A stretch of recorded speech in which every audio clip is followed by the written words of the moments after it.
હાલો friend, જય શ્રી કૃષ્ણ। સવારના દીવાબત્તી પૂજા કર્યા ને ચા નાસ્તો કરીએ ને એ પેલા જ સાહેબે જાકુબના કામ ઉપાડ્યા। આ બાજુ ખીલા ખીલી ખોડવાનું કામ ઉપાડ્યું, એને હોમ થિયેટરના સ્પીકર ફિટ કરવા છે ને આ બેન મોઢું ધોયા વગરના ખીલી નથોડો લઈને રમવા બેસી ગયા। મોઢું ધોવાનું કીધું ને તો હથોડો ઉગામ્યો ને એ જ ખીજમાં ચા ઉકળીને મારો હાલતો થયો ને આ બાજુ રોટલી વઘારીને તૈયાર કરી। પછી અમે બધા બેસી ગયા ચા નાસ્તો કરવા।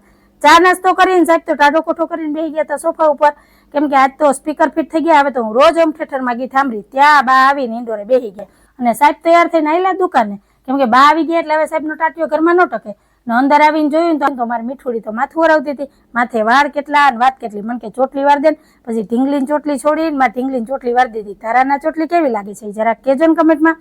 પછી બાઈએ એનું ફેવરેટ કામ લઈ લીધું, બાએ કચરા પોતા કર્યા અને મને કે તું તારું ઘરનું બાકીનું બીજું કામ કરી લે એટલે ફટાફટ આપણે હાહુ નવરા થઈ જાય ને પછી ઉપાધિ નહીં। પછી મેં કપડાં ધોયા ને ત્રાંબાનું બેડું ઉટકીને ચમકાવી દીધું, ઘરના કામ થઈ ગયા ને એટલે હાહુ બે ફેવરેટ જગ્યાએ આવીને બેસી ગયા અને કામ બહુ કર્યું ને એટલે ભૂખ લાગી હતી એટલે દ્રાક્ષ ખાવાનું કામ ઉપાડ્યું। અમને દ્રાક્ષ ખાતા જોઈને ધારા તો રહી જ ગઈ કે મારો હું વાક, એટલે એને દ્રાક્ષનું કામ ઉપાડી લીધું। પછી થોડીક વાર બેઠા ને એટલામાં જ રસોઈનો ટાઈમ થઈ ગયો એટલે ભીંડાના શાકનો વઘાર મારી દીધો। પછી મેં બાકીની બીજી રસોઈ બનાવીને તૈયાર કરી લીધી। એટલામાં ફરી પાછા દુકાનેથી સાહેબ હાજર થઈ ગયા ને અમે બધા બેસી ગયા બપોરા કરવા। બપોરા કરીને ઘરના બધા કામ કરીને ફ્રી થઈને પછી આ પાટાપિંડીનું કામ ઉપાડ્યું, કેમ કે પગમાં પોપટ પાયરો છે તો હવે પાટાપિંડી તો વારવી જ જોઈએ ને।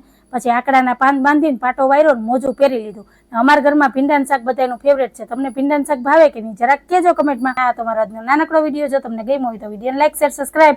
આવજો, જય ભોલેનાથ।